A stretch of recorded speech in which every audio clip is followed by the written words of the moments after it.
Hello and welcome to another episode. Well, not another episode because this is the first episode of 2023 of the Cardboard Cave podcast. We are back. It's been long overdue. We had a great I wouldn't say that we had a vacation because even though we did announce that we were going to have no podcast for the first 2 weeks of January, we were still behind the scenes working and planning and doing other things to bring you guys great content. And there are so many things that are coming up for you guys that it's exciting for us to bring to you guys. So, further ado, let's go ahead and just start touching up. Remember, you guys still can go to altersleeves.com / cardboard cave or use our promo code cardboard cave that you guys can get 5% off your order. This will support us to make more content for you as well. We are still in the works. We are actually going to be making a couple of altar sleeves for you guys as well that you guys can order online in autosleeves.com. As well, one other thing that I want to mention, the merch store is coming back. We're going to be using the bonfire.com platform. We're still adding merchandise inside the store for you guys. So pay attention to our social media because our new merch store will be available soon. So you can order shirts with our logo, shirts with the Only Lands logo. We're going to have both versions, the one without the tag and one with the tag. As well, we will have the will you pay the one shirt as well with and without the tag, and more designs are coming for you guys that you guys can go ahead and rock those shirts at your local game store. Let it be here in Puerto Rico or let it be wherever you are in the world listening to us or watching us as well. There are a lot of new YouTube videos on our YouTube channel, so pass by, check them out. We have Ale playing some historic brawl. We have videos that we couldn't upload before 2022. So, but there's live there a couple of Commander games, the Infinity unboxing. We're still missing one that has not been uploaded yet. There's the Infinity sealed that I did with my friend here that I'm gonna go ahead and pitch in inside to the conversation. It's the one and only the master of the jank, Chris. Hey guys, what's up? Unfortunately, today I will be in audio only mode. Um, It's fine. but I'm here. And that's what we're doing.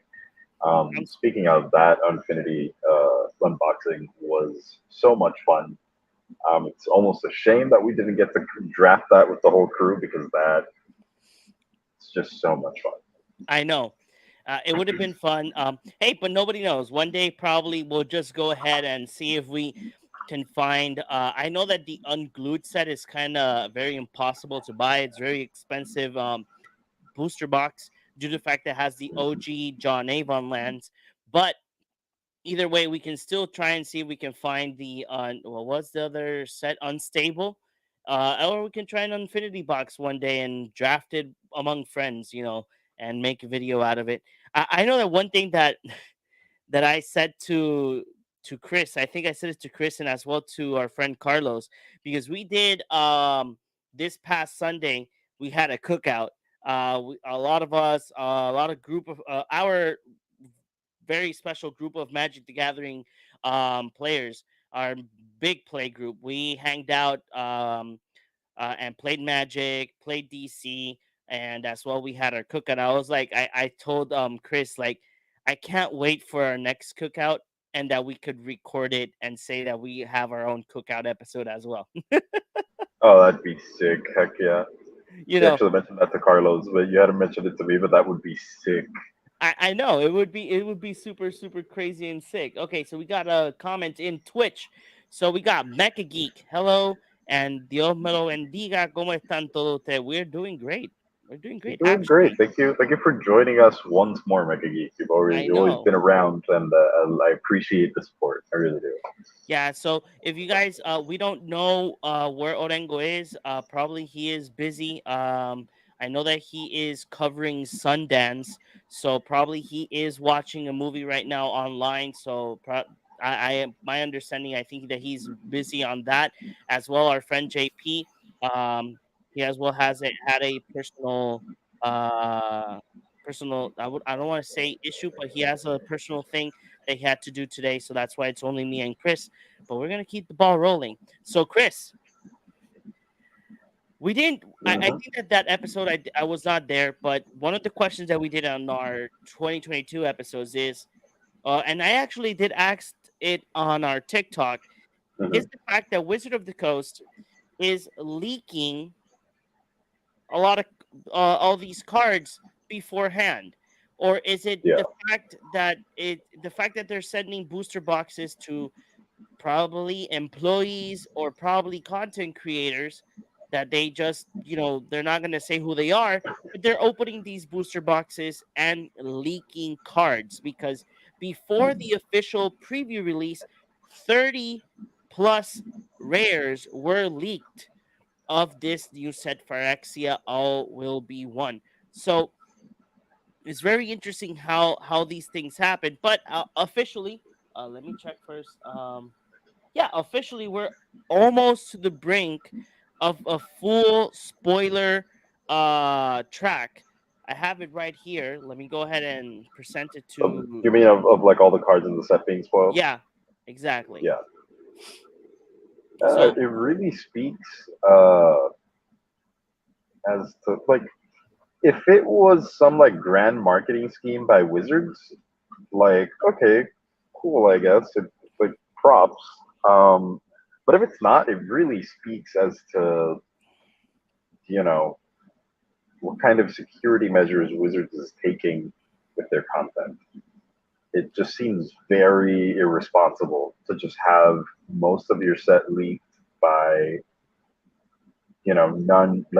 none Wizards of the Coast, like none official sources, hmm um, before you can start making your official spoilers. And if it's one or two cards that get leaked, I get it. It's kind of cool. It even makes up like more hype sometimes, in my opinion, when you just have like one or two leaks and you're like, oh, like if this got leaked, like what can we expect from the set? I feel like it builds more hype than just having the entire set leaked like that. So I don't know what Wizards is thinking. I don't know if it's they're doing or if it's just them having really crappy security measures. But yeah, here we go. We got these really cool spoilers before us to start us off, John. no, yeah. One of the cards. Let me just move myself like this. Um, so I really do like the set. The set looks very promising. It does have very meaningful reprints that we haven't seen in a lot of time in the standard format, like Phyrexia and Obliterator is one of them. I like the fact that almost all the planeswalkers that were announced, half of them are completed and they add to the story.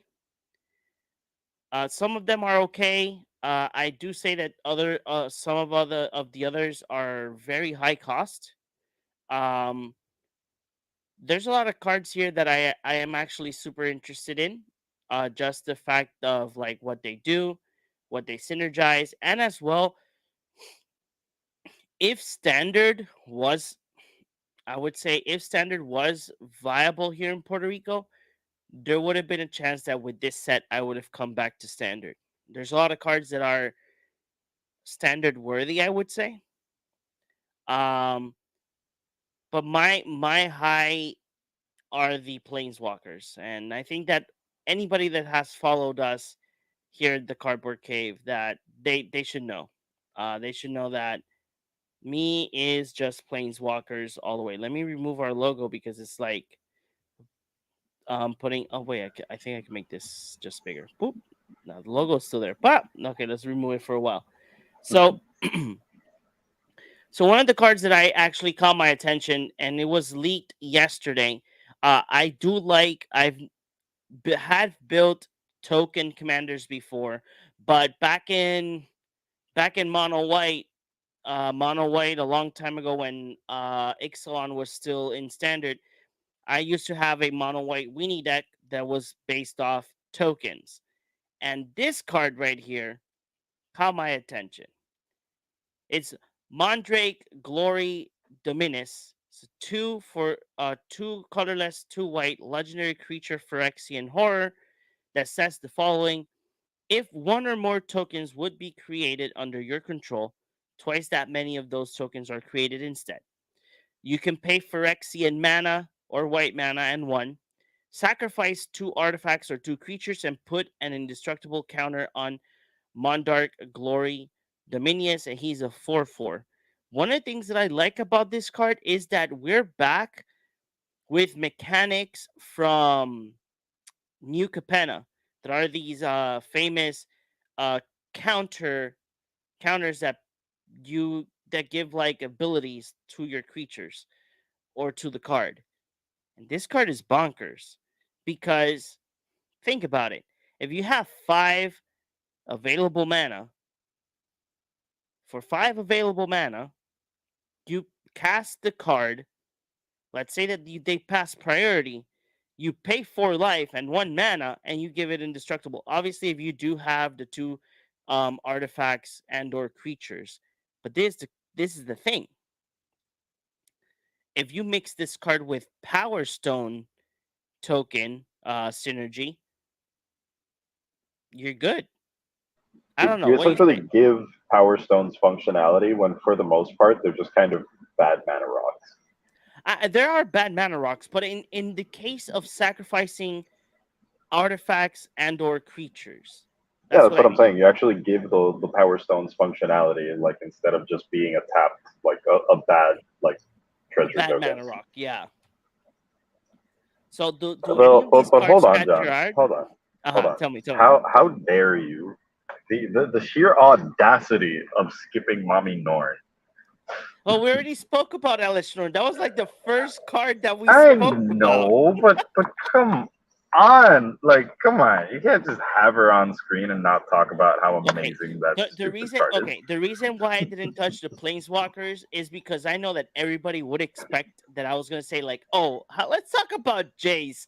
Let's mill people because Jace has a stupid X ability that lets you mill people for a lot.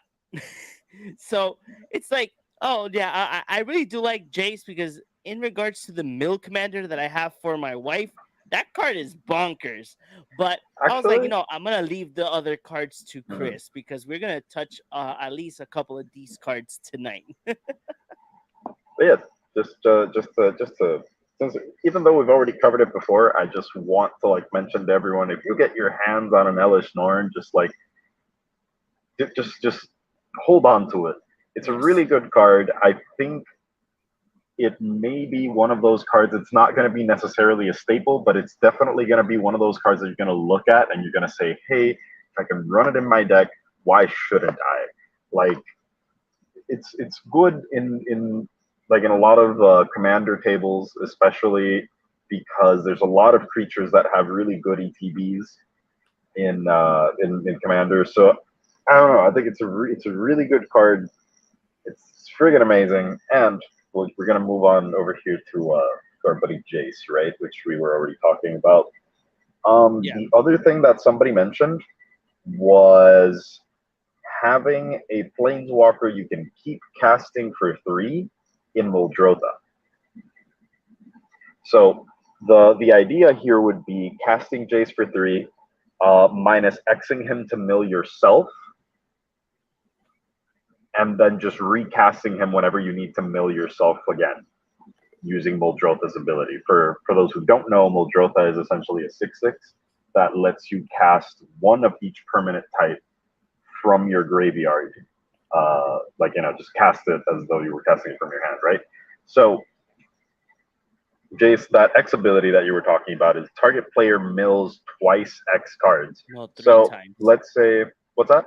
Three times X. Oh, 3 times. Wow, I thought it was twice. Okay, so it's even No, more so ridiculous. My so bad. it's 15 cards. If 15 cards of your X is five. Great. So, for example, in a deck like Muldrotha, this guy is a 3 mana draw 9 Exactly.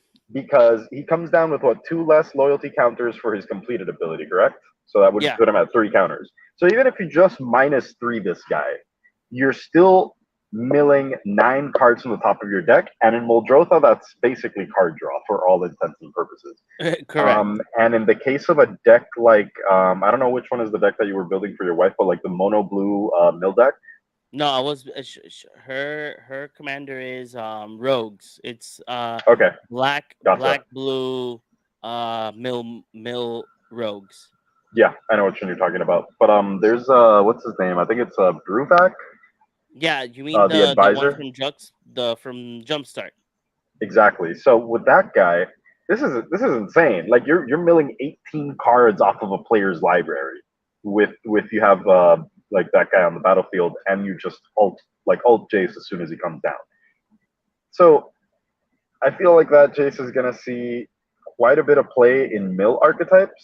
Mm-hmm. I'm not a huge fan of his +1, even though it does protect them, which I think is like a really good thing for a planeswalker to have in general. Um, and then like his -2 is just nice. It's basically you mill 3 cards, you get to draw a card. Card draw, it protects itself, and it mills an insane amount with its ultimate, which is not really an ultimate at that point. You just literally do it as he comes down to the battlefield. Really cool freaking card. Yep, I completely agree, man. The other card that I saw, I'm trying to not touch up on planeswalkers, because that's like my main thing. So one other card that I saw yesterday that it really caught my eye was Mhm, the Tyrannex Rex. It's a 4 colorless and 3 green for a creature Phyrexian dinosaur mhm. that it can be countered. It has trample, it has ward 4, has haste, and it has toxic 4, and it's a freaking 8/8. So I was like, holy cow, wait. This card costs I think one more mana than what was this other dinosaur Yeah, that it's a power crept, not colossal dreadmaw, the other guy. the one that had hexproof. God, I forgot his name. Yeah, it wasn't Carnosaur, was it? No, it No, was. no, it was green. It was from Ixalan. Yeah, it was Um, it was just it was just a better colossal dreadmaw essentially, but I forget his freaking name right now. yeah, I totally It's forgot his name. same deal. It was a green dinosaur with hexproof, Hexproof couldn't be trample. countered and trample. Exactly. But So this you're card with this, has you're getting a toxic power crept 4. version of that. Instead of having hexproof, it has ward 4, which I I really enjoy ward in the fact that if someone messes up and doesn't realize that they just targeted something that has ward or like forgot or whatever, um, like they can still target the spell. It's still a legal target. Mm-hmm. Like I'm sorry, they can still target the creature. Like it's still a legal target. And on top of that, if they forget about how much the ward cost is or whatever, however you want to put it, their spell gets countered. Yep. So definitely, I wouldn't say it's better than hexproof off the bat, but it's definitely really darn good. Mm-hmm. Especially once you start creeping, like your ward starts creeping, like anything after 3, it starts getting kind of ridiculous. So this thing is a ward 4, and it just they added haste and toxic essentially to the other dinosaur. And on top of that, Exactly. they added 2 more power and toughness. Like this is so much fun. I do think that the additional mana that it costs, like at 7 mana, is going to make a huge difference, especially because of how standard flows now. But based off of power and toughness alone, that's a good enough card to just end somebody, in a game of standard. I know. That's why it caught my eye so much. This is one of the cards that actually for me was like, wow, if standard was back, if we had standard events in Puerto Rico, I would go back to play standard once again. And I would do something with green because this card is amazing. I just love it. It's like, oh, I'm gonna just play this 8/8. You can't counter it. It has trample and as well haste, ward 4, but I'm not gonna tell you it has ward 4 because I just want you to suffer when you target it.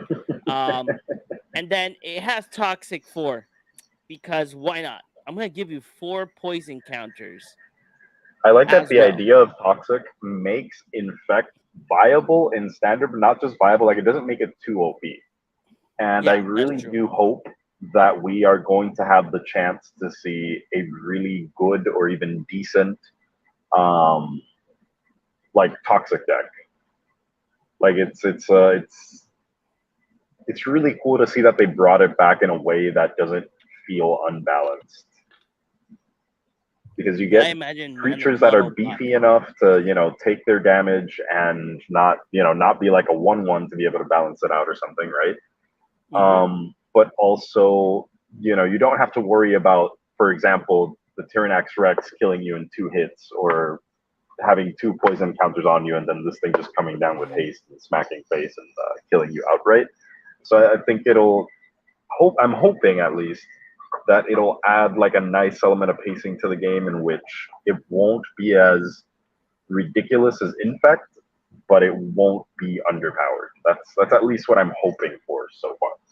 No, yeah, I hope as well, man, because again, it's such a good mechanic, and it can bring a lot to standard in many ways possible. That's what one of the things that got me a little bit like frustrated with the planeswalkers, because the planeswalkers, they're very high cost. So literally, Wizard of the Coast is just telling us, okay, so yeah, we gave you completed planeswalkers, but these planeswalkers are basically not playable in standard. Well, I wouldn't not say Jace. Jace is a very playable card. Nisa, I don't think Jace does a lot in standard unless we have unless if more it's a mill mill deck. support. Not just the mill deck. I don't. At least as things stand in standard right now, I don't think we have enough support for a good mill deck. I don't think Jace is No, good enough if to. this Jace would have come out when Zendikar, well, Zendikar is still standard legal. But if Jace right now, No, sir. no, it's Zendikar is not. not standard legal. No, no, Okay, then no, no, no, no. We have been missing crabs for a while now, my friend. okay, then. So if Jace for this set for this is not for Sender is not viable. If Yeah, Zendikar exactly. Rising was still open, it would have been viable because there was a lot of play with the ruin crab. Yeah, You know, yeah, no, that's not the case. Um, Speaking of Jace, hmm Brashka right next to him, right? yeah, Um, the reasons why he's completed. yes, there's actually one of the story cards that'll let us know a little bit about that later on. So, um, Brashka Betrayal Sting. She comes down for 4 colorless mana, 1 black and 1 Phyrexian, so potentially 5 mana and 2 life. It has a 0 ability to start off with. You may draw a card, you lose 1 life, and you proliferate, which I think is pretty good. Like it's essentially a +1 for all intents and purposes. hmm Target creature becomes a treasure artifact with, well, the artifact ability, which is sacrificing it to make a mana, and loses all other card types and abilities. I enjoy how much it resembles Drashka's ability to turn people to stone, but instead it's making them into a metallic like artifact. Correct. So I find that really really cool. Um, like it looks like a great way to just remove your opponent's stuff. So I enjoy that -2 a lot. And then you got a -9, which says if target player has fewer than what was it? I Okay, can't so read that too well. if target player has fewer than 9 poison counters, they get a number of poison counters equal to the difference. In other words, you're going to have 9 poison counters hmm once she ults. How many poison counters can you have before you lose? You have to have well 9 essentially because 10 is what you lose with outright. Okay. So she literally puts you at like 1 poison counter away. Um, Definitely don't think it's going to be easy to reach that -9. Like if you're casting this completed, you're doing it with 2 less counters, so it would start at 4 or 5 if you +1 it. Um, that removal at that -2 makes her pretty powerful though. Like this could What? potentially be standard viable like easily because of like how a lot of the mono like how mono black aggro has been going so far, Mm-hmm. and um in the legendaries deck there's a whole deck archetype based around just like legendaries. And I don't know, I think that -2 is pretty darn good. Though I think that with the case of an offer you can't refuse, it's been demonstrated that treasures, like giving your opponent treasures in standard, can potentially be like really bad for you. So I'm a little conflicted in that sense, but other than that, I think it's great. I enjoy like I don't think it's an amazing planeswalker, but I really enjoy it. No, yeah. One of the other planeswalkers, I'm going to talk about Nisa. Nisa Ascended Heck yeah. Animist. It's a 3, 2 green, and 2 Phyrexian mana. Potentially only 5 and 4 life. Um, she has pretty nice abilities. The plus one is that she creates a XX green Phyrexian horror creature token where X is Nisa Ascendant's animates loyalty. So you have a potential 8/8 on your hands on maybe turn one if you don't use the completed Phyrexian mana. Turn one. Minus Wait, one, what? yeah. If you pay the eight, yeah, it's eight, right? For 3, 4, 5, 6. No, it's seven. If you pay the seven 7. mana and you plus one her, you have an 8/8 green Phyrexian horror Yeah, but token. you said turn one. How are you getting this Oh out of no, turn no, one? not turn one. I said plus Oh, one. okay, okay. My Plus bad, my one. bad. Not turn one. Jesus. Um and then her minus one is destroy target artifact or enchantment, and then her ult is until end of turn, creatures you control get +1/+1 for each forest you control. Um, land, no, and gain trample. So potentially your things are very big. It's a finishing move. I wouldn't say on a stick, but it's a finisher that can also just be like a planeswalker that can make a body and get rid of stuff. Mm-hmm. Um, I feel like if you play it for 7, it's because you're gonna end the game and you're just gonna go for the -7 outright. Correct. Otherwise, like it's a 5 mana destroy an artifact or enchantment. It's fine. Exactly. It's fine. The body is potentially nice, but she feels slow. Correct. There's like at least in the set of like these set of like 10 cards, I think that we covered the good ones, I would say. Um, Even though this one, no, the Mind Splice no, apparatus, is really yeah, good. exactly. Mind Splice apparatus and even All Will Be One is a really interesting card. The Mind Splice apparatus, like you mentioned, it has flash. It comes down for 3 and a blue. The beginning of your upkeep, you put an oil counter on it, and instant and sorcery spells will cost you one less for each counter on it. So I think that's pretty darn cool.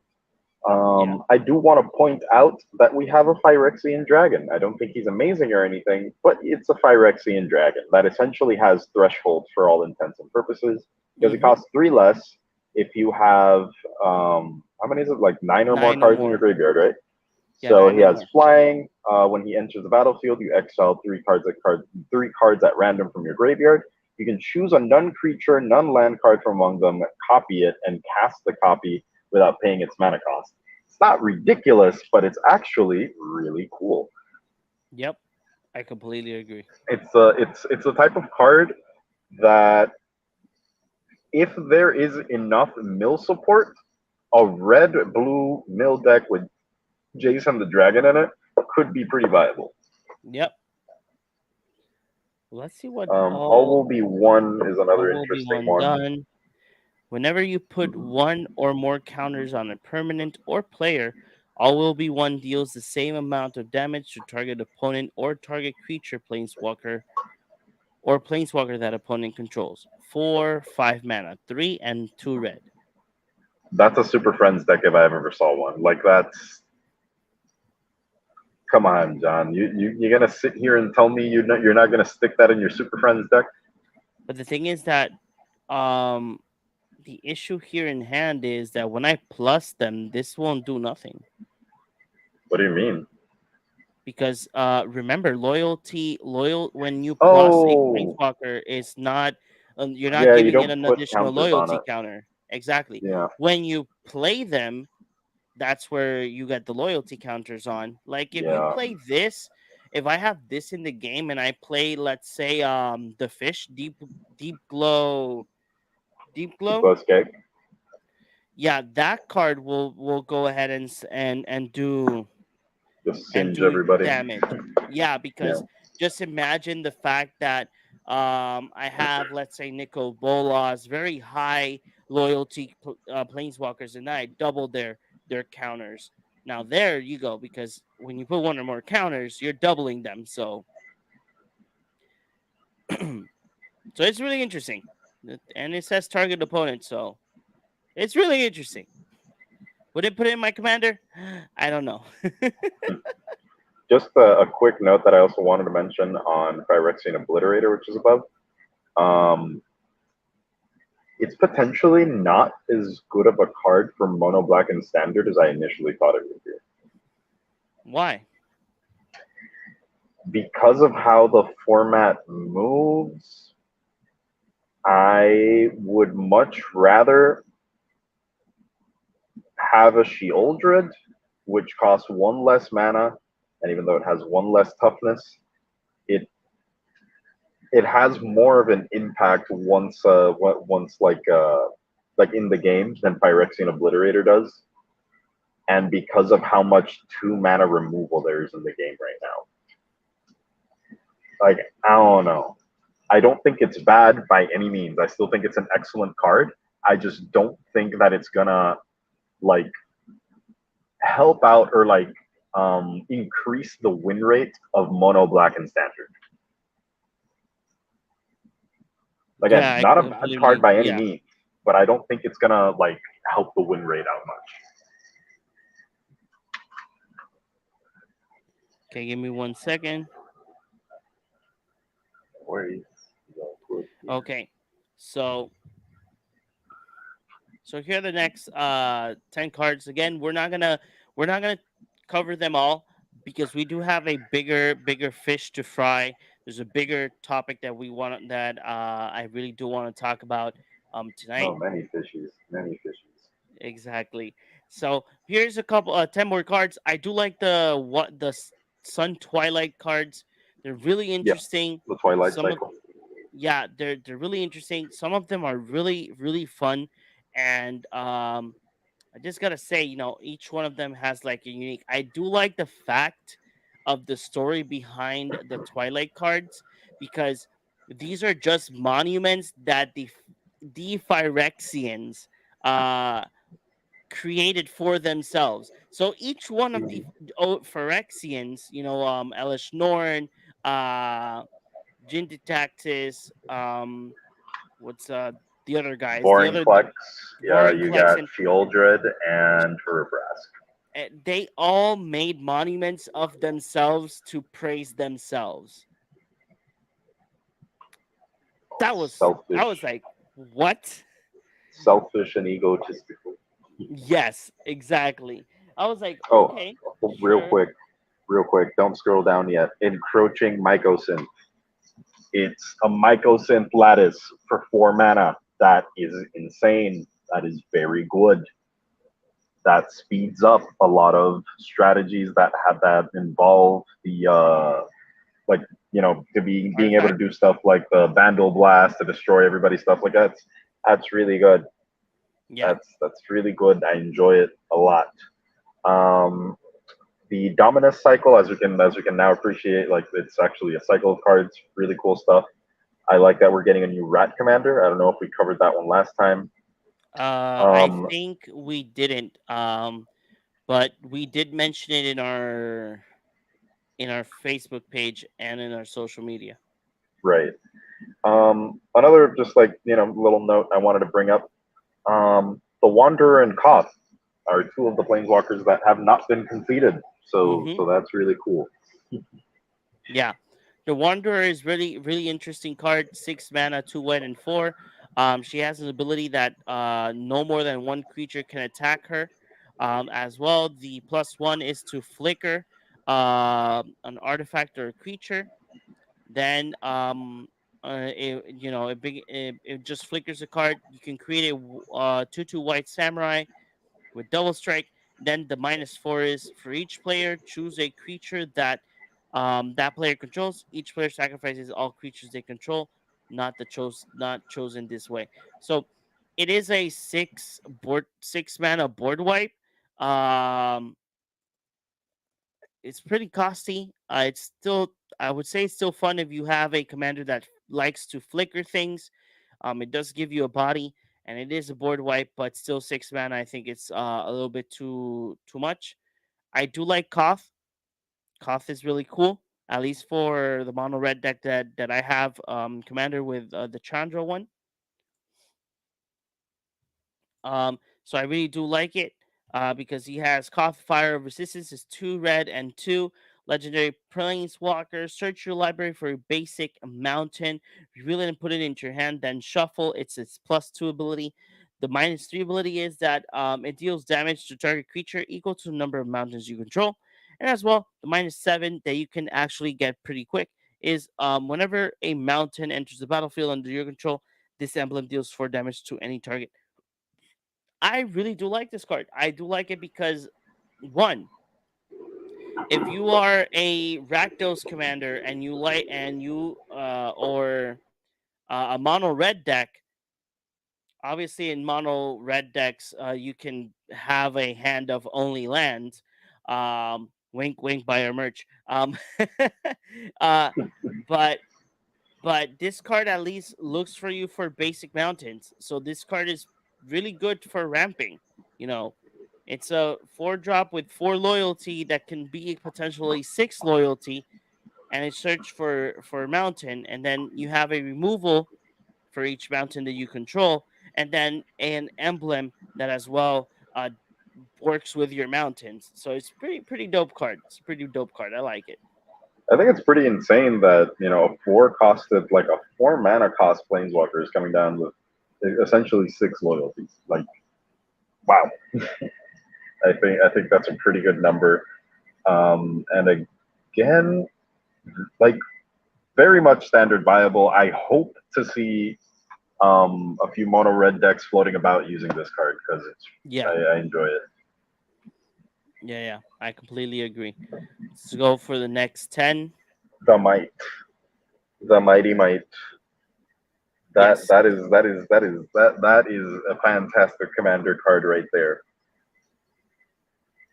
I can't Cleave read it because we got our live sign Defector symbol on Might. the face, but So it's a 1 white 1 drop legendary artifact creature. Phyrexian Might has Toxic 1. It can't be blocked. It has a Phyrexian no, no, no, mana. no. It can be blocked, but it cannot block. Oh, it can't block. Oh, my bad. Um, No. it has a Phyrexian mana cost or white cost. You tap it, choose a color. Another target creature you control gains Toxic 1 and Hexproof from that color until end of turn. It can't be blocked by So creatures of that color this turn. so it essentially makes unblockable like toxic ones. Like if it can't block, but it can make other things unblockable. Mm-hmm. That is really freaking cool. That's all I got to say on that one. No, yeah, it's really cool. We have here the Black Sun Twilight, the Red Sun Twilight that still has not officially been leaked. Not leaked, presented as a spoiler. We have the green one, that the green one as well is the buy a box promo when you buy a draft booster, set booster, or collector booster. Um, I don't have the picture, but there was a little fuzz because people were actually getting a little mad because there is a picture roaming around. Let me see if I can find it at least. Mm. Oh, here it is. So there's this picture that it's like, where can you find the cards? Because if you guys know, in this set Right. there is a lot of like Of different alternate art art. cards. So let's talk about the ones that are going to be hard to find. So the extended art cards can only be found in collector booster boxes, at least two in every pack. Now this is where it's gonna be the the sad part. Traditional foil cards, you can find them in every pack. Step and completed foil cards. These are the ones that have like the little Phyrexian mana symbols around them. Hmm. You can only find them in collector booster boxes. I see. And the last card is the oil silk raised foil cards. You can only find them in the completed bundle box. It's 12 in every box, 2 mythic rares plus 10 lands. Hmm. So if you for let's say Icorn Showcase cards, Borderless cards, and Phyrexian language cards, you can find them in every pack. But if you are looking forward to getting like the pretty cards, they're going to be a pretty penny to find them. So thank you, Wizard of the Coast. Hmm. Any other card that you want to talk about from this? Uh, I just want to point out that Norn's Wellspring, we got some white card draw. It's kind of yes. cool. And then we got Uncutus, which I don't want to talk about his name, but Grand Metacitect. Um, it's interesting because he resembles Grand Architect a lot. Mm-hmm. And he's just interesting. Like you tap a blue creature to be able to draw a card, discard a card. I I'm interested in seeing how people will like use this card because I don't have any builds off the top of my head, but I think he's I don't know, he's pretty cool. Um, Archfiend of Dross, that's another set of like that's another cycle that we have running in the set. So that's three cycles that we've identified so far. Including for example the evolved Spinoderm, which is right there.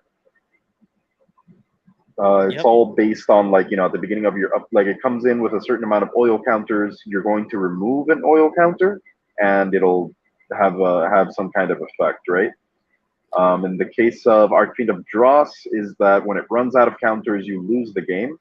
But its static ability is that whenever a creature an opponent controls dies, that person loses 2 life. Mm-hmm. And then we got the evolved Spinoderm. Enters the battlefield with 4 counters on it. It has trample as long as it has 2 or less counters. Otherwise, it has hexproof. Um, then at the beginning of your upkeep, you can remove an oil counter from it, and then if it has no oil counters on it, you sacrifice it. I Yep. enjoy that the cost of having it on the battlefield once it doesn't have counters is not as great for the evolved Spinoderm. The Archfiend of Dross, I don't particularly enjoy the fact that it makes you lose the game, but still an interesting ability that could definitely be implemented into mono black aggro, especially because it's a 4/4 flyer. I'm sorry, it's a 6/6 flyer for 4 mana. Yep. Like this, I'm seeing some pretty insane power and toughness combinations. Like mana, like I'm sorry, not power and toughness, but just like mana cost and power and toughness combinations here that are looking pretty insane. Like I said, there's a lot of removal in the format right now, at least in standard. But I don't know, some of these cards are a little on the crazy side because a 6/6 flying is hard to deal with. I completely agree. Yes. Okay, going to another set of like 10 cards. Um we We got a have, new cat card for the cat commander. yes, so we have Kemba, Ka Enduring. It's one in white legendary creature cat cleric that whenever Kemba or another cat enters the battlefield under your control, attach up to one um target equipment you control to that creature. Equip creatures you control get +1/+1. And if you pay 5 mana, 2 white and 3, you can create a 2/2 white cat creature token. It's interesting. It's interesting. I find it fun. I like the whole +1/+1. Like equipped creatures you control get +1/+1. Hmm. And then the fact that you can just attach artifacts for free on cats, I think that's great. Potentially a really cool commander deck, or even better than that, it goes into stuff like a Rabo, which runs equipments and other stuff depending on the version of the deck you're running. I do want to Correct. point out Mercurial Spelldancer. I personally like it a lot. Um, Okay. It's a I 1 feel and a like it's blue. something that can potentially go under the under the radar. It's one in a blue. It's a 2/1 that can't be blocked. And whenever you cast a non-creature spell, you put an oil counter on it. And whenever it deals damage to, combat damage to the player, you can remove 2 oil counters from it. And when you cast your next instant or sorcery spell, you get to copy it. Potentially a really cool card. It's relatively free copy like mechanic, Hmm. and it already lends itself to be pretty decent since it's unblockable. No, yeah. One of the cards that I'm actually like very interested in is the venerated Rod Priest. Is one green creature Phyrexian Druid, has toxic 1, has this pretty particular ability that's whenever a creature you control becomes the target of a spell, target opponent gets a poison counter. Mm-hmm. It's a 1/2. The sad part is that you can kill it easy, but still, just imagine you playing mono green I mean, think and about it this way: if you're gonna kill it via targeted removal, you're still gonna get a toxic counter on you. Like you're still gonna exactly, get a poison counter on you. So exactly. that's a pretty damn good card. It's not like the greatest card in the world, but it is definitely like very threatening. Oh, you will see this card in standard. Definitely, Yeah. yeah. We get Phyrexian Arena once again. Well, not Very once important again, but we reprint to get a talk about. reprint. What do you mean that we have to talk about the card? No, like I'm just saying that it's a really important reprint to talk about. Like Phyrexian Arena was a Hmm. card that we were looking at for like around $20. Yep. So hopefully this will knock down that pricing a little bit. And the art is amazing. It actually shows the moment in which Jace was well, not necessarily betrayed, but definitely He was surprised completed. by Vrashka. Vrashka, like the little story behind it, right?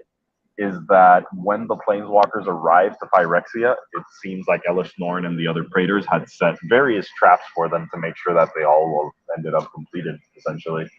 And among them, they used, smacking the living crap out of Vrashka in the Phyrexian arena to lure Jace and, by consequence, the other planeswalkers to the arena. In which, as Vrashka started turning into a Phyrexian, she eventually just like surprises Jace with a new, really cool tail that she grew and stabbed him right through the hand, which prompts Jace to uh, essentially get extremely depressed over the fact that his lover is now, by all intents and purposes, dead, even though she's not like dead, but she's Hmm. taken by the Phyrexians. And he is the one who decides that he is going to sacrifice himself to detonate the Golgoshan Silex, or like the new Silex, I guess.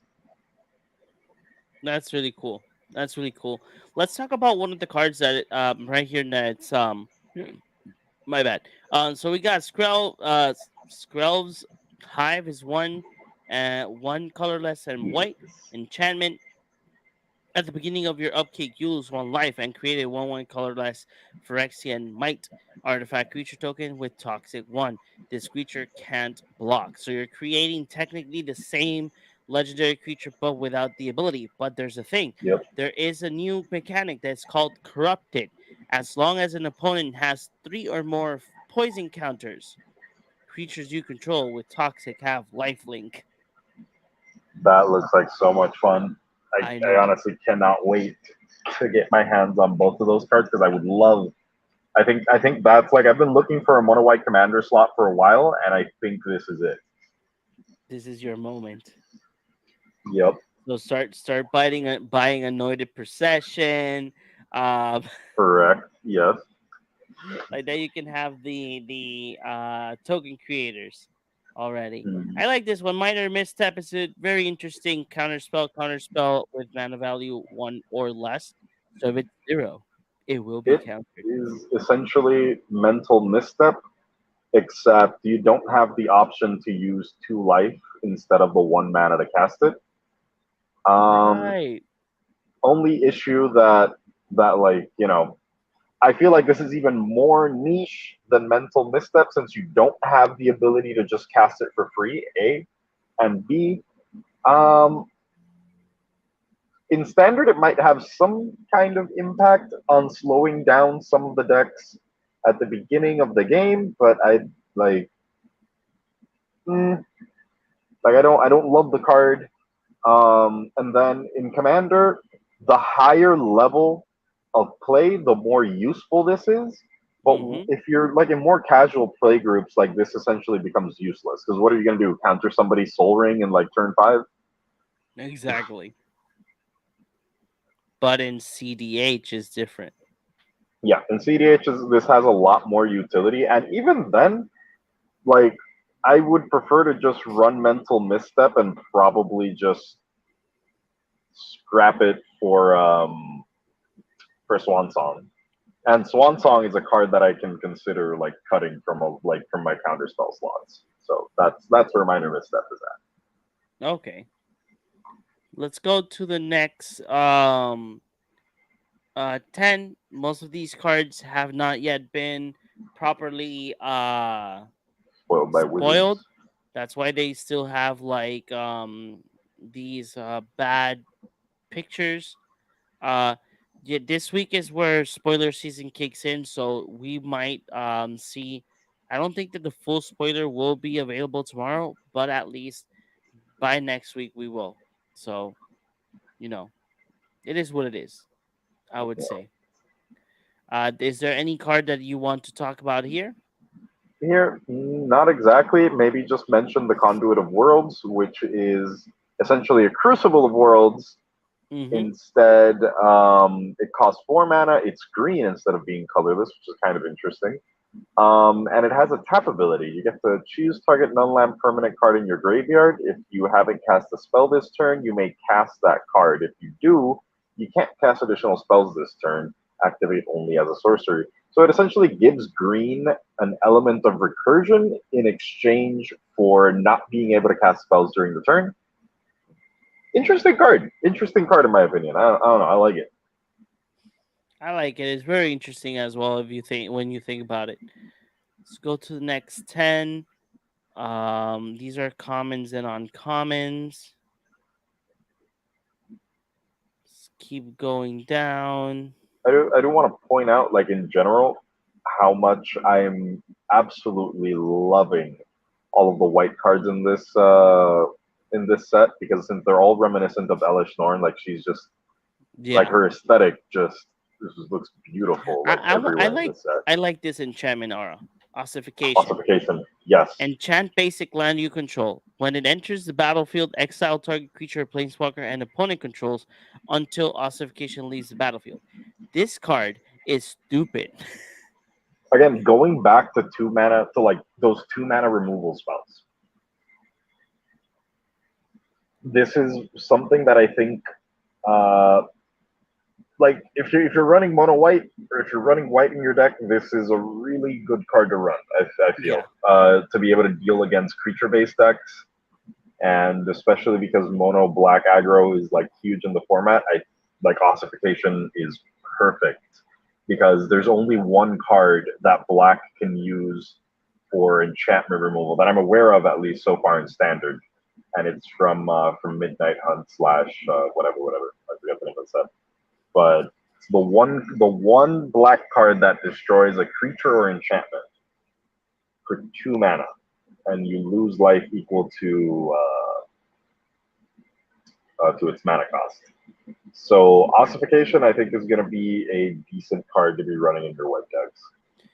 Actually, I even thought about it because if you think about it, for life pause is an actual good card because it's an Yeah. enchantment aura. So you have that life Hmm. pause ability as well if you run it on in But commander. light pause has to equip the aura to itself, doesn't it? No, Oh, life pause. This is what life pause do. This is why I like life pause is a very good card. Let me look for it. Light pause. Wait. I could have sworn that he has to attach them to himself. Whenever an aura enters the battlefield under you control, if you cast it, you may search your library for an aura card with mana value less than or Mm. equal to that aura and with a different name. Then each aura you control. Then each aura you control. Put that card onto the battlefield, attach it to Life Pause. The card that you search Yeah, the goes card that you automatically search to him. for.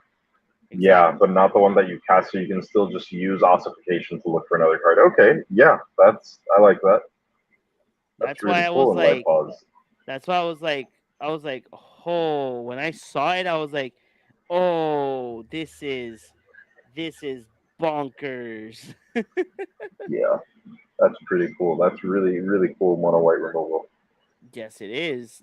Here's a couple of comments on well, uncommons, more uncommons, more uncommons. Oh, I just want to point out, like, go up real quick. The Go up. picture of This Tybalt one. here in the Resistencia de Tibar, like Tybar's resistance. Oh, this one. Yeah, I Resistencia just de want to point it out Tibar. because it's really cool. You get the moment in which he's fighting with Tybalt. Funny enough, what if for those who aren't aware, part of what Tibar does is that he kind of just like touches, like he can imbue um like metals onto like people's like skin essentially, right? He can do it to himself to like add himself like a type of layer of protection to protect itself against, for example, like the Phyrexian uh, oil that there was in certain places, or also use it to either fortify somebody else, or in this case, as he did with Tybalt, to essentially freeze Tybalt in place by like covering his body in like a certain metal. Okay, So I don't know, that's just like a nice. cool little thing to point out because I enjoy I enjoyed reading about that encounter in the Magic story. No, yeah. If you guys have like if any of you that is listening to us or watching us, if you have time to just sit down and read or listen to the Magic the Gathering story, holy shit! Not gonna lie. Oh, I also want to talk about the art of this card up here, the white card on the left. That guy, yeah. Um, I like don't have a lot of words for it other than it looks freaking amazing. It has kind of a unique feel to it compared to the other cards centered around Elesh Norn. Mm-hmm. So it really stands out. And I don't know, it's one of my favorite arts in the set. Like definitely one of my It top arts. reminds Like me. this is definitely one of my top 5 cards just because of the art. It reminds me of Junji, Of who? the artist. Oh, like Junji Ito? Yeah. Yeah, I like that. Okay. Wow. There's a lot of comments and uncommons. Jesus. Well, they're common and uncommon, John. That's the whole point. I know. There's too many. Too many. This card right here, I know that they were talking about this card a lot in forums. Yes. Vanish into eternity. This is such, oh my god. It's Just 3 mana, exile target any non-land target permanent. non-land permanent. But if it's a It creature, it only costs costs three more more. if it targets a creature. The thing is that white has a bunch of stuff that targets creatures anyways, so this is excellent for literally everything else. I love it. Hmm. Additional removal spell for white. Yeah, it's a lot of people were mentioning that it's essentially a power crept generous gift because you don't give your opponent anything and you just I exile a permanent. know. I know. Generous gift. Oh my god. Such a bad card. Such a bad Hey, card. hey, no. Hold on, hold on. Generous Wait. gift is not a Wait. bad card. Genesis, which one is that one? That's one that gives the 3/3 elephant, right? Yeah, like that's not a Okay, I bad was card. confusing it with another card. Okay, Don't good. listen to me. The one like the Divine Intervention or something that came No, out in Divine Gambit. Divine Divine Gambit. Gambit. Yeah, that's a bad card. That's a terrible That's about exactly. Okay, so here's a couple of more cards that are rare. I'm gonna we should go ahead and go to like some of them because the next topic is going to be pretty long. So Yeah, I'm just gonna in just like skimming through some of these real quick. yeah, Not I'm gonna talking much about say the card itself because Kaito. there's not a lot that I find. Yeah, you said Kaido. Go Kaito is dancing in shadow. I ahead. think it's one of the most strongest planeswalkers in the set. Besides the fact of Tivar is one of them that I'm actually interested in adding to my elves commander. But Kaito, Dancing of Shadows, two, one blue and one black, legendary planeswalker Kaito. It says that whenever one or more creatures you control deal combat damage to a player, you may return one of them to its owner's hand. If you do, you may activate a loyalty ability of Kaito twice this turn rather than only once. Then you have a couple of abilities. Plus one is that up to one target creature can't attack or block until your next turn. A zero ability to draw a card and a -2 to create a 2/2 colorless drone artifact creature token with that touch. And it says that when this creature leaves the battlefield, each opponent loses 2 life and you gain 2 life. I love it. It's very strong planeswalker for what it does, even though it's a very low loyalty, but it's a great card. And then I want to touch on Tivar Jubilant Brawler, one colorless, Mhm. black and green. It gives haste to your creatures. So their activate abilities can be as though if they had haste, +1 untap up to one target creature, and then -2 mill 3 cards. Then you may return a creature card with mana value 2 or less from your graveyard to the battlefield. The reason why I like this card is elves, especially in Yep, Commander. In just Commander, elves. elves are very low cost, so even though if you mill 3 cards and you mill some elves, you can bring back one, and then the fact that you can untap a creature, that means that as well you can get more mana if you do have a elf that provides you mana for each elf, so you can continue playing your cards if you have like the ability of casting cards from the top of your deck. So I say that those two are like my highlights from the rest of the Planeswalker crew. I gotta mention a few things here. Izuri, I think is a really cool card that proliferate support. Yep. Great. Whenever you proliferate, draw a card. For OG Atraxa, excellent card, which segues into new Atraxa, Atraxa Grand Unifier.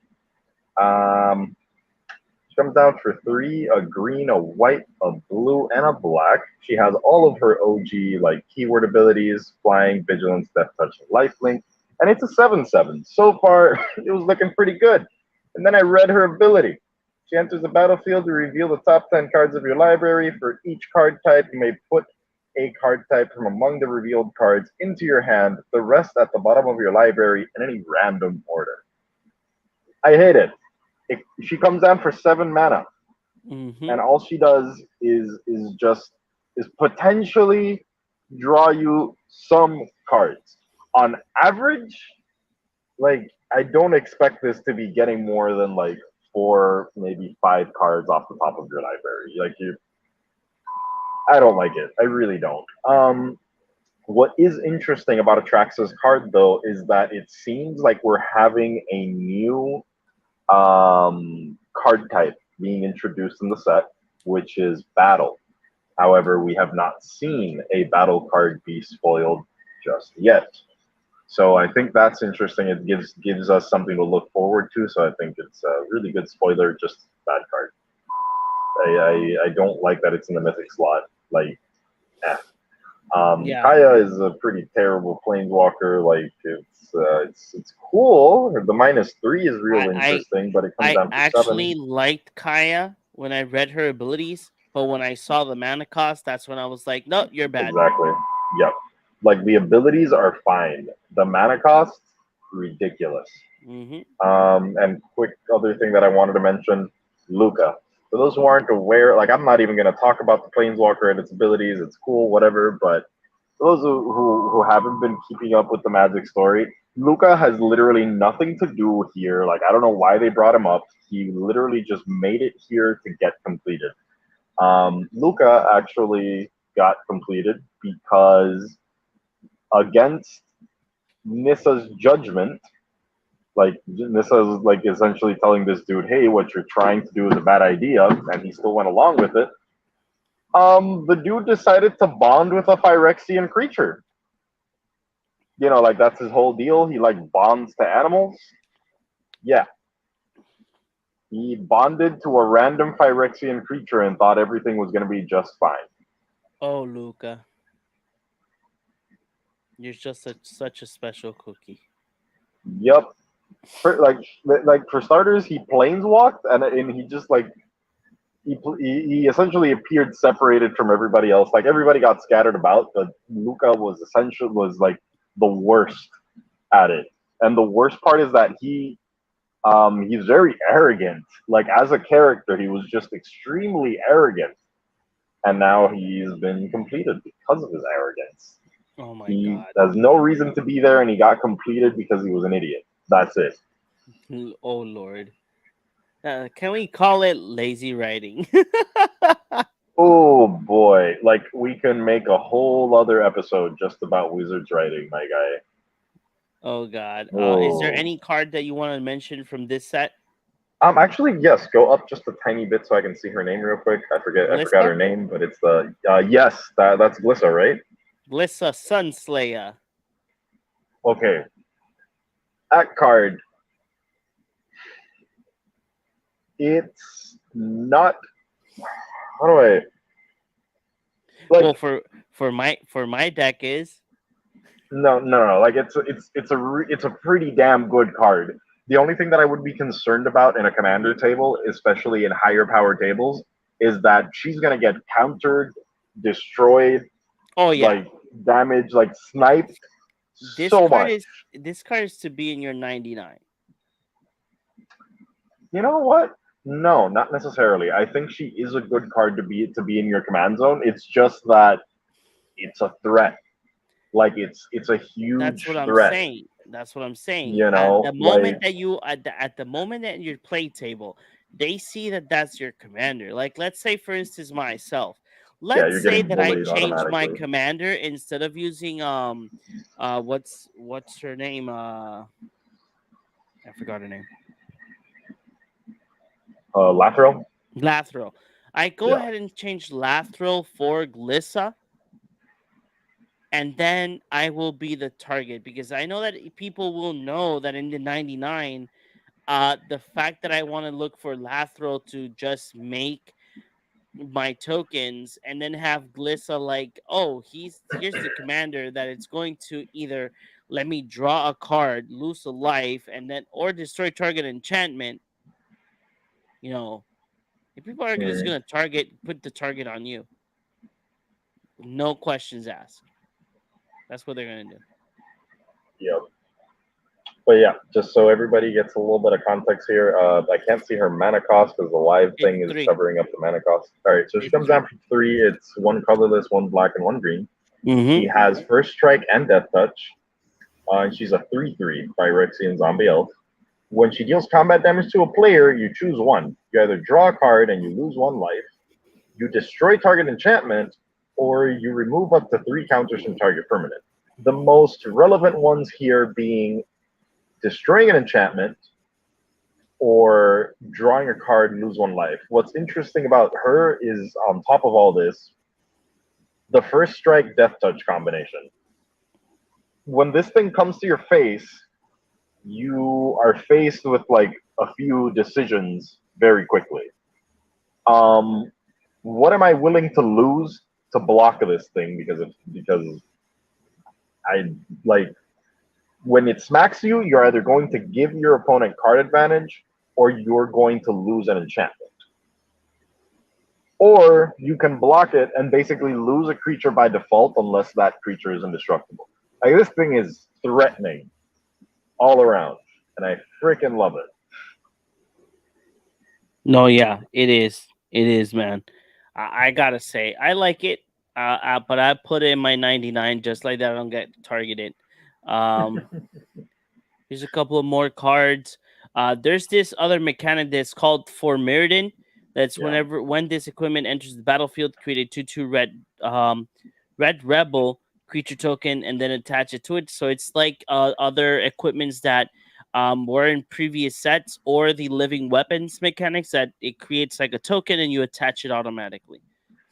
I think there are a few cards that have a different like ability when you do that.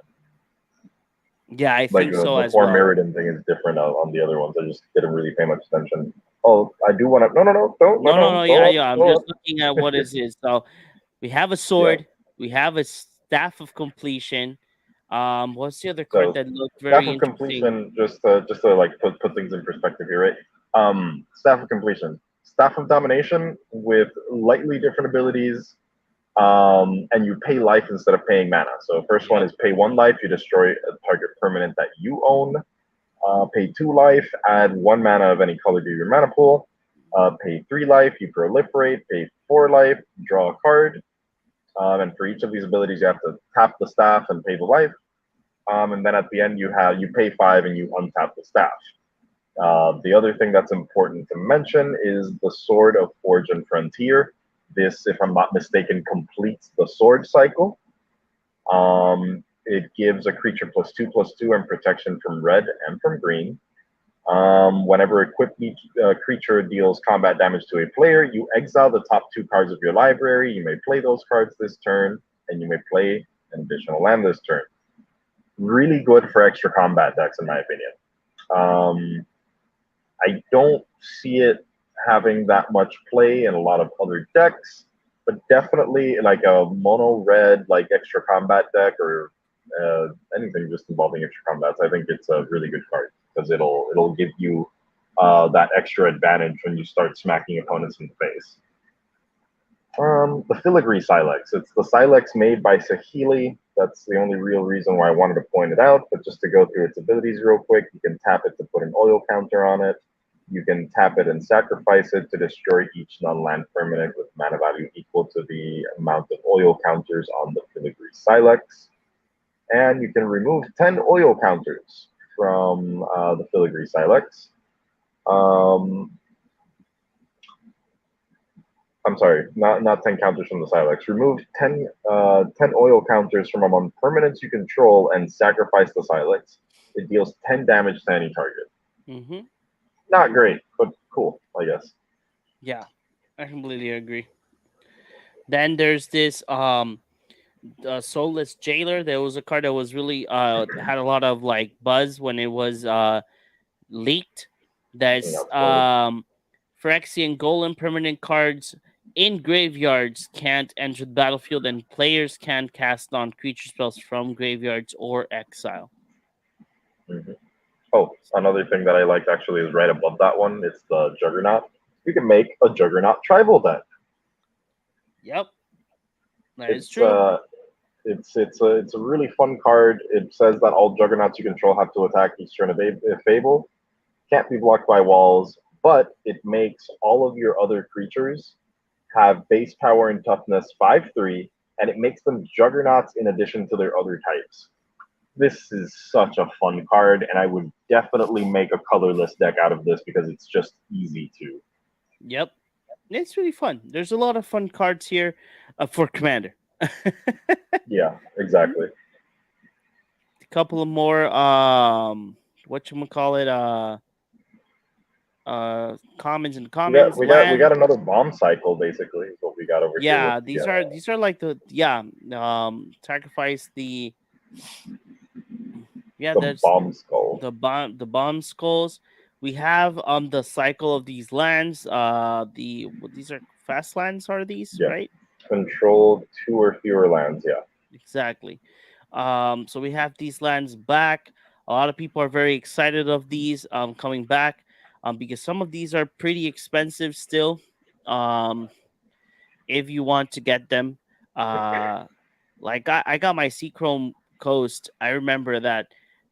Long story short, I bought the card in expedition form, and when it went up in price, the store canceled my order, and Hmm. um and they put it back on the higher Wow. price. So I had to buy one in another language because the card was like around, by the time that I bought it, was still around like $25. I was like, holy cow. Um we have a couple of tap lands for each color and that you can sacrifice to draw cards. The basic Yeah. They're lands. which I want to point out, they're the different spheres in which each of the creators reside. Yep. So if you've seen the Phyrexian Atlas before, you can get an idea of where each of those is, which I think is really cool. Mm-hmm. The basic lands, and then we have the full art lands that you can make a full. If you do put them together, you can make a full artwork with them. We have Hmm. the other type of full art lands. These are the Phyrexian Phyrexian language Hella land. Metal lands. They are really cool. We have the showcase frame cards. They look amazing. I do love them. We have these that are going to be available. I think it's only in the collectors. These are the concept creators. So these are drawings of when they wanted to bring the creators to Magic the Gathering. So these are like the concept arts, and they're going to be representing each of the new um pre-orders of these upcoming sets from Kaldheim, New Capenna, Dominar United, Neon Dynasty, and Phyrexia. All will be one. We have the famous Oil Silk cards, only available in the completed bundle. These are the new foil. There's one that has Yeah, little um, stamps. little stamps on there. More cards that are gonna have, a lot of the cards will have a lot of like these alternate arts, and then obviously the borderless cards that it's very common now in Magic the Gathering. So these are the there's only, oh, this is one of the commanders. So very quick, these are the two commanders that will be available. We'll do an episode on the commanders alone because they're not spoiled completely. Yeah, They there's a lot of talk about on these. There's a lot to talk about these, and as well we still have the jumpstart cards. So there's still topics that we're going to touch up in next week's episode because we have still one topic that is going to take a little chunk of the podcast because we want to talk about it. So we're gonna talk about these cards on the next episode, and we hope that our other two hosts are gonna be with us. Like that, we can talk about Commander because we only Heck talk yeah. about Commander in this show. But just to give you a tease, the two commanders that are going to be for this set is Ixhel Scion of Atraxa and Nayali Sun Vanguard. Those are going to be the two commander decks that are going to be available for you when the set comes out. There's pretty nice cards that are in these sets. Let's go ahead. Let me go back and bring us back. Let's go ahead and talk about the second main topic because this was a second main topic that Chris wanted to talk about because it is true. We have to talk about it. Hmm. Um, so if you The guys the elephant in the room, if you will. exactly, there is something happening very big in the D&D community, and not only that, this situation that is happening to D&D, it could happen to us as well. If Wizard of the Coast says, you know what, let's go ahead and hurt the other community that we have, and that it's Magic the Gathering. Because if you guys all know, Wizard of the Coast does publish and do work on D&D products and books for the enjoyment of all of us, because we want to, explore different planes or explore different places. There's a lot of content creators like Critical Role, the one that Chris presented me. That's the one that I used to learn more about the situation. That it's D&D Shorts, um, and between others. And most of these D&D content creators have their own products that are published as well under their brand, or if they did a collaboration with Wizard of the Coast, like Critical Role. That's one of the most popular D&D shows out there that has their own show, um and comic book, because this was a comic book before a show. It's the Legend of Vox Machina. So let's go ahead and touch bases. The Open Gaming License. This is a document that lets people create content for D&D as well.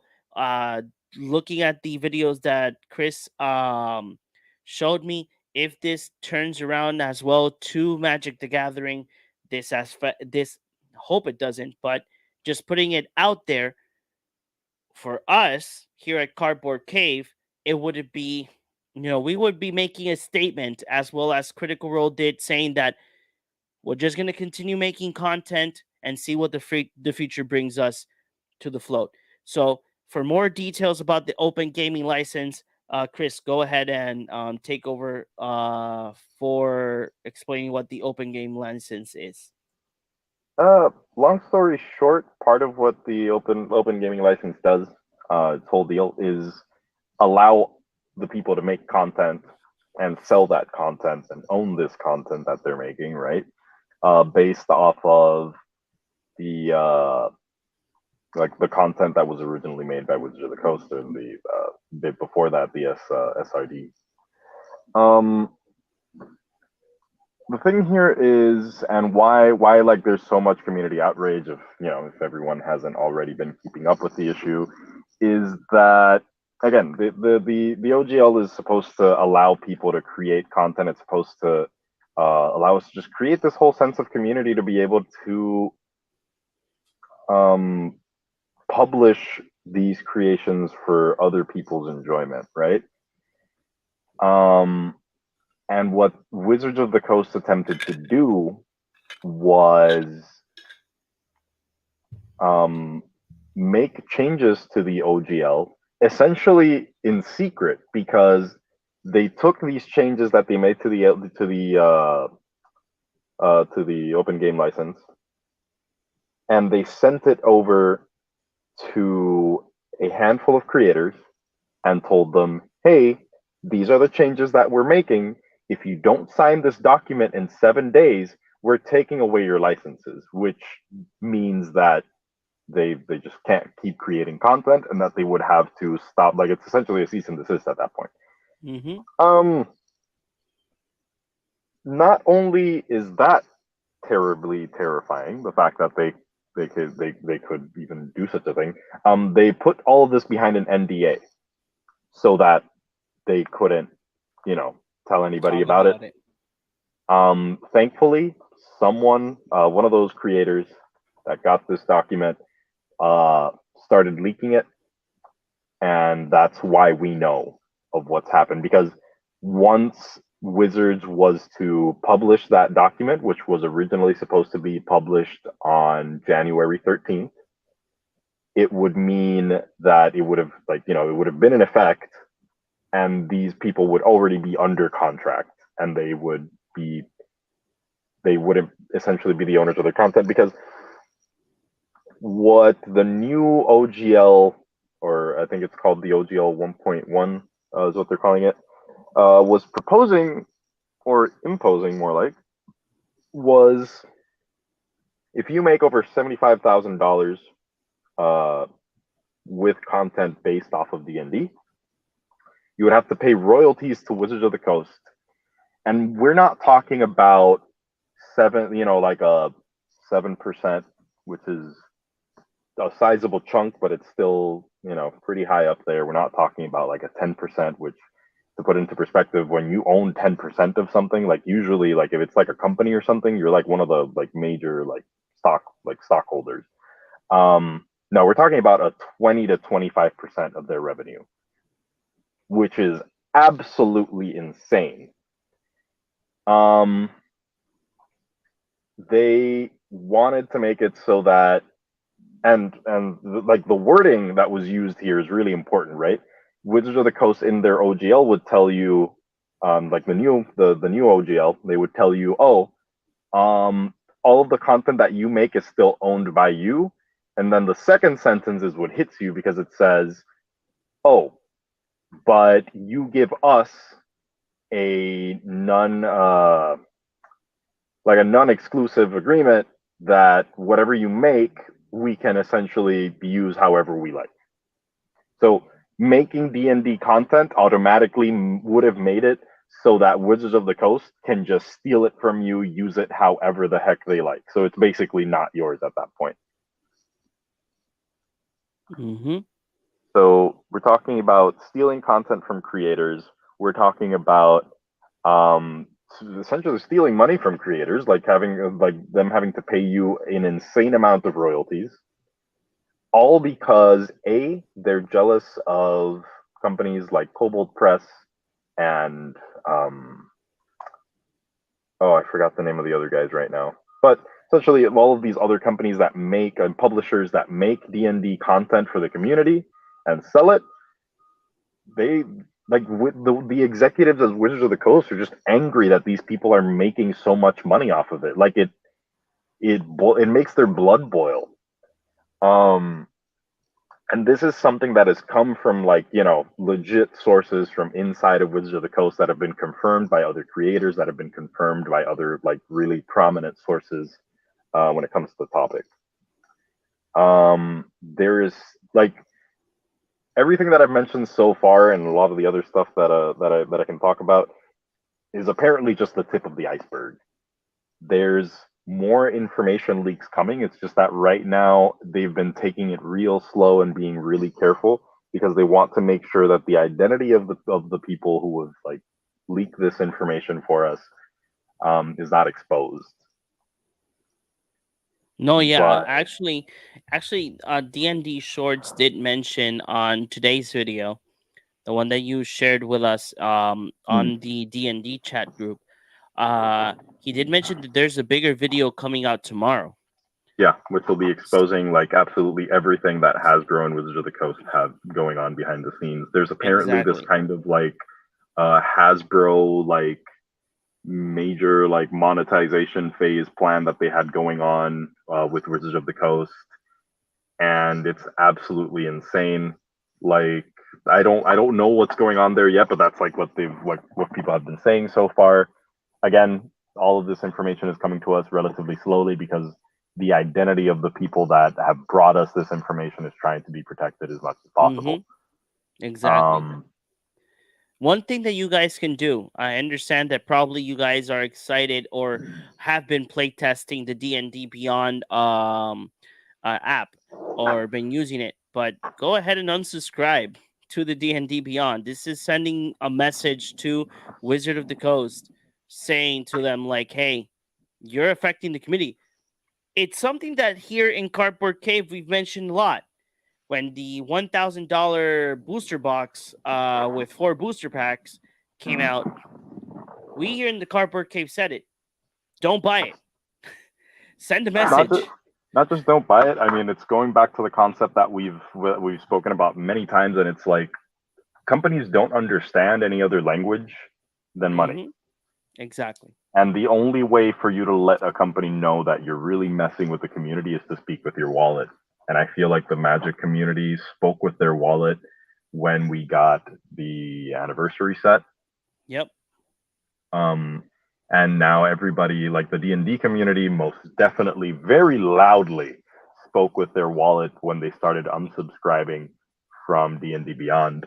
And this is two major I don't even want to call them fuck ups because a fuck up is you fucked up. Like Wizards didn't fuck up. They deliberately tried to fuck over the community Yep. twice. at the end of 2023, and now at the I'm sorry, at the end of 2022, and now at the beginning of 2023, they've made two huge moves that have just made them lose so much trust with the community that I don't really don't know like where this company is going right now. Mm-hmm. Like these guys from like the investors were talking about this company lasting maybe like 2 to 5 years, and at the rate they're going, like that reality just seems closer each and every single day. Yep, that And is true. it's painful to think about because I love Magic the Gathering, I love the community, I love Dungeons and Dragons, I love the community around it, but Wizards has really dropped the ball on this one. Mm-hmm. And it's even more egregious to see the kind of damage control that they've attempted here. Because instead of apologizing directly to their community, their first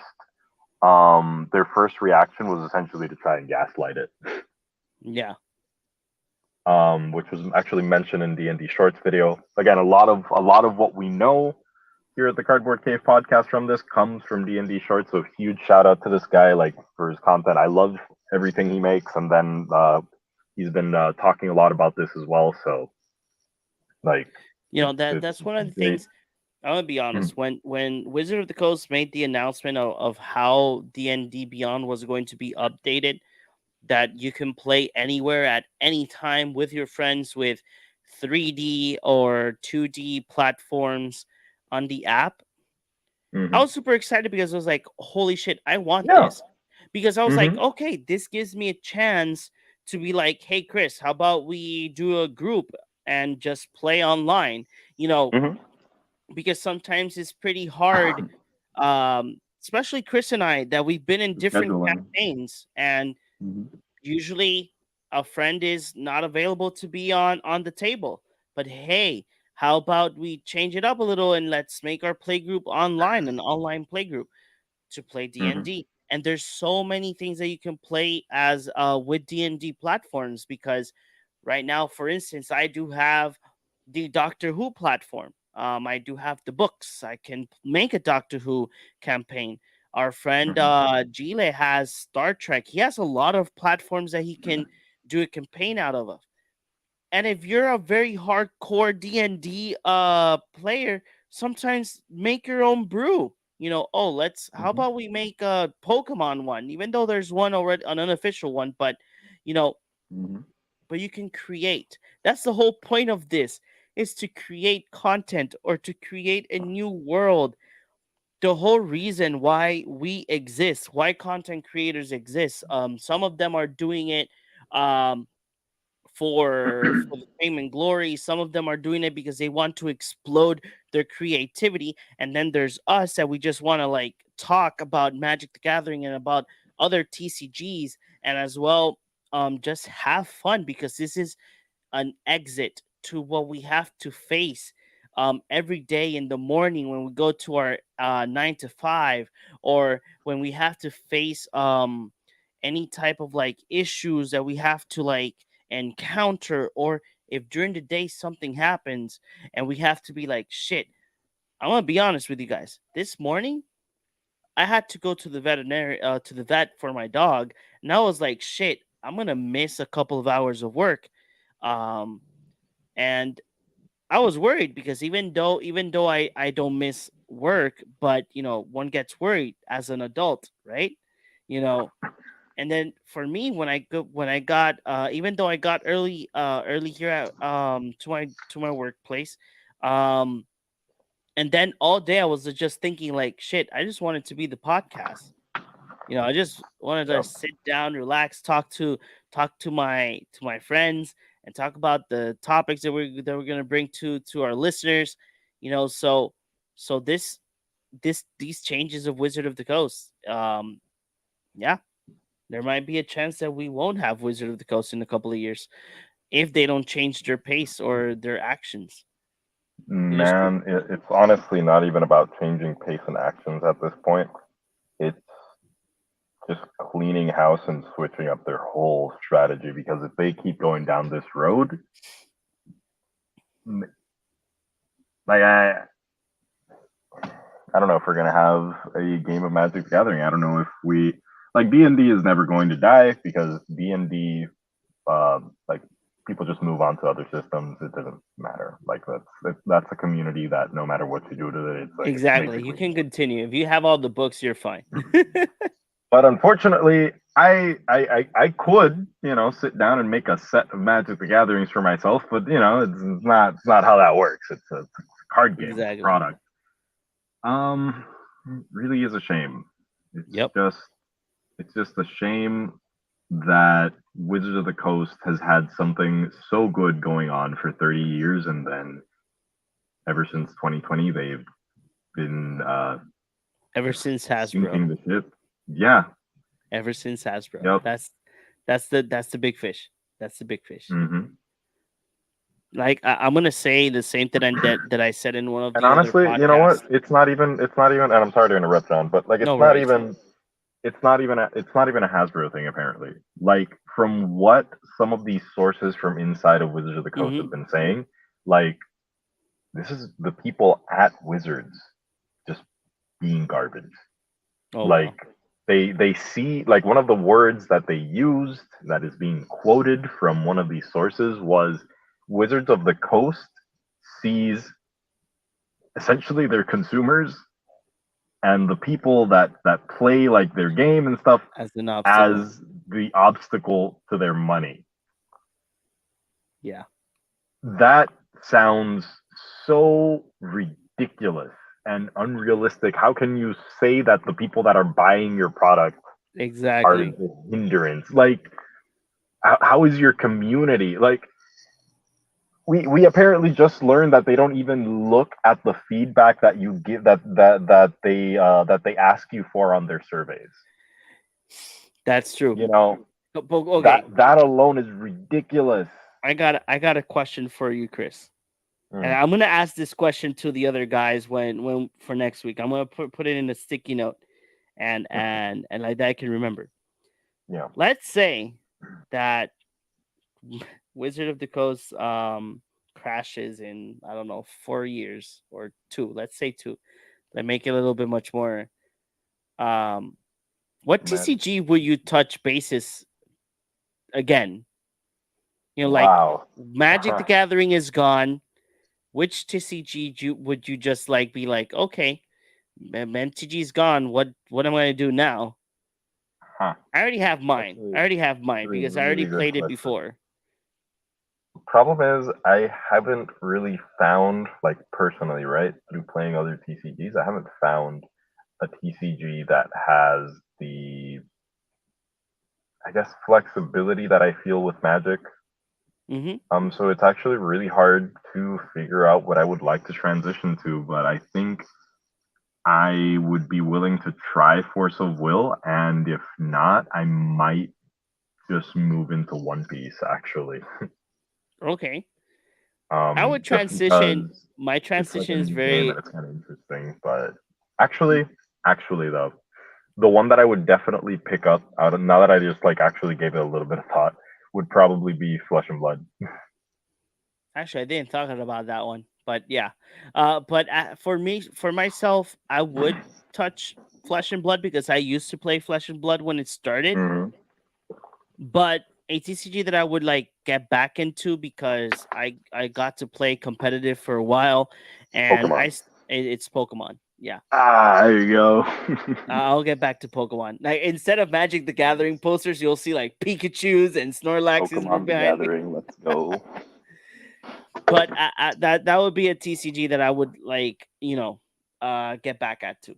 At Nice. least for myself if it happens. I just hope that it doesn't. But it's something that wanted to bring up just in case. Just for knowledge. So Chris, do you have anything else that you want to mention in regards to the OGL? Man, uh, Again, a huge example of what we talked about here in the Cardboard Cave before was, when we saw everybody unsubscribing from D&D Beyond, Mm-hmm. it most definitely caused a response at Wizards of the Coast. And again, it just shows us that it doesn't matter how much you, well, how do I put this?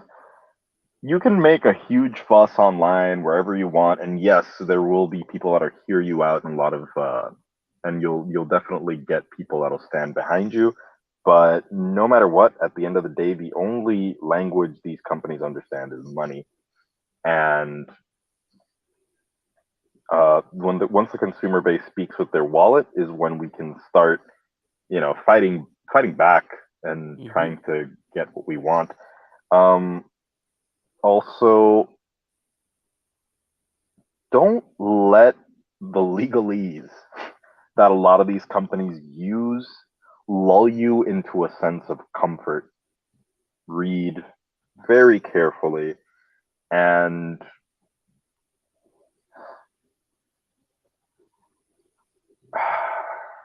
I love Magic the Gathering, but I'm really angry at Wizards of the Coast. And it's really difficult for me to sit here and be like, oh, I guess I just won't buy any Magic anymore, because I love the I game. know. I know. Um, and even then, like for example, the way that I would like to, think that I'm not really giving that much money to Wizards of the Coast, or at least, reducing the revenue, right? Is by saying, hey, like fuck it, buy singles.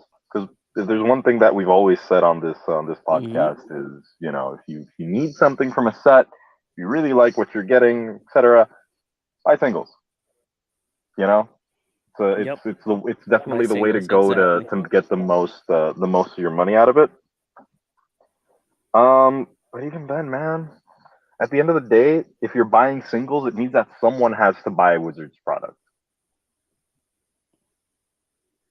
Yep. And I think That's true. that sticking to buying singles definitely hits Wizards in a place. Like it'll definitely like it causes an impact and it still allows us to keep playing the game without shoving so much money back at Wizards. But it still hurts because it means that if someone is selling singles, someone's buying content from Wizards of the Coast. You know, That's true. Mm-hmm. it's still a way to lessen the impact. So by all means, if you don't want to stop buying Magic the Gathering, to all you out there, I would recommend to just, for the most part, buy singles Yep. I completely agree. I completely because agree. Wizards will not like no company ever, right? Will listen until the community speaks with their wallet. Exactly. That's true. Well, my final words is if you guys are subscribed to D&D Beyond, go ahead and unsubscribe to D&D Beyond. Send the message as well. Like we've been saying here in the Cardboard Cave podcast, buy singles. If you need it, buy it. I'm going to give you a quote of our friend Carlos. He was like, he told me he canceled his collector edition booster box because he's like, the same amount of money that I waste for this booster box, I can get it with all the singles that I need or that I'm Mm-hmm. looking for. So Correct. with that, with him saying that, yeah, buy singles, my guys and my peoples, my peeps. So that's going to be the end of today's podcast. But before anything, again, altersleeves.com/cardboard cave, or use our code Cardboard Cave for 5% off your order as well. Our merch store will be open by this next week. We're going to use Bonfire now, so you guys will see all of these cool shirts back in the store, so you guys can go ahead. It's much more easier than the one that we used before. So it's just click, choose your size, do your favorite color, and it can be shipped to your home. As well, one more thing, guys, we did mention that there's going to be new things here in the Cardboard Cave podcast. So, tomorrow, exclusively on YouTube and on Twitch, I will be going live playing Magic the Gathering Arena. So we're gonna have Friday Night Magic back. I'm still tweaking on how it's going to be during the month. If it's going to be every Friday or one Friday yes or one Friday no. But at least there's another stream that is going to be every Monday. But that one is we're still going to keep it a secret until tomorrow. Tomorrow, I will be announcing what I will be streaming on Monday. But Friday Night Magic is actually back here, at least in the Cardboard Cave. I like the fact that the double logo is there. Is there. So if you guys want to see me play Magic the Gathering, that's easy. Just go ahead, follow us on Twitch, and subscribe to our YouTube channel because this is going to be exclusively on those two platforms. So, Chris, where can the people find you? The people can, for the most part, find me just like everybody else here. The Cardboard Cave podcast every Wednesday. Today being one of those fine exceptions because life happens. You can sometimes find me on my Twitch, Crisscross13. And you can find me in all of our social media. You can interact with us through there. We will see your messages. We would love to play Commander with all of you, and maybe get together sometime to talk some about some more cardboard. Hit Yes. us up. Let's talk about Yu-Gi-Oh. Let's talk about Pokemon. Let's talk about Magic. Let's talk about whatever you guys want because you guys are the ones listening. John, where can the That's people true. find you? So you can all find me in all my social medias as Real in Films. That is my other social media where I do movie reviews. And if you guys are super excited, I do have my review up for The Legends of Vox Machina season 2 available in realinfilms.com. So you guys want to know how the season 2 goes. There's no spoilers, so pass by and check it out. As well here in the Cardboard Cave podcast, that we go live every Wednesday at 9. Plus, we're gonna have the live streams on Twitch and YouTube exclusively. Where we're gonna see me playing Magic the Gathering and something special for all of you that are watching us and or listening to us. So this podcast will be available for you guys tomorrow. So see you guys in the next one.